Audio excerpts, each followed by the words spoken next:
La tête par là, hop. Les pieds plutôt de ce côté-là. Un cadre de travail assez inhabituel pour Maud Gors. Sage-femme à Limoges, c'est sa première expérience loin de son CHU. Elle est venue prêter main forte aux soignants de Guyane, fragilisés par l'épidémie de Covid, alors que les naissances sont toujours très nombreuses.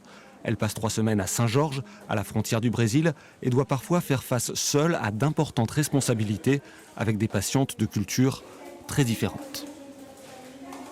On arrive à se comprendre avec les gestes, etc. Mais il y a plein de langues différentes qui sont parlées ici. Beaucoup de portugais, du créole. Enfin, donc voilà, je ne maîtrise pas du tout ces langues-là. C'est fou cette proximité en plus avec le Brésil, là, c'est impressionnant. Pour venir à Saint-Georges depuis Cayenne, Maud Gors a parcouru 200 km dans la forêt sans croiser aucun village. Ce décor très dépaysant au bord du fleuve Oyapock est synonyme d'isolement. Alors ici, les soignants doivent partir eux-mêmes à la rencontre des patients dans leur territoire, parfois en pirogue. Et les futures mamans doivent souvent faire preuve de patience. Si les femmes enceintes en fin de grossesse, dernier mois de la grossesse, elles doivent partir à Cayenne. Donc elles doivent partir des fois pour 1 mois en attendant que le bébé se décide à venir en fait.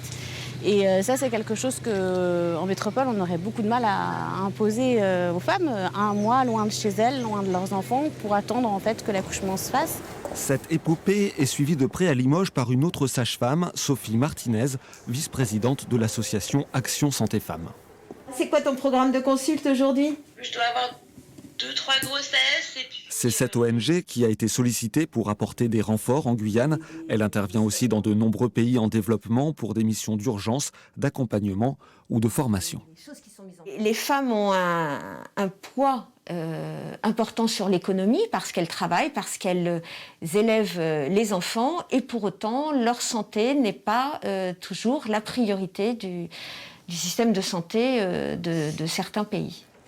Sophie Martinez est cadre à l'hôpital Mère-Enfant où elle partage sa propre expérience de l'étranger avec ses collègues.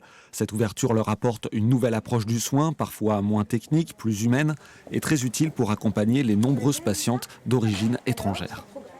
Si on explique aux patientes, aux couples, pourquoi chez nous on fait comme ça, pourquoi dans le pays d'origine on fait différemment, en expliquant les tenants, les aboutissants de chacune de ces prises en charge, on peut favoriser l'adhésion aux soins proposés chez nous.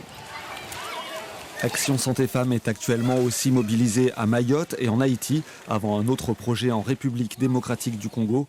La tâche est immense, mais ces nouveaux liens bénéficient à tous, de la Guyane jusqu'au Limousin.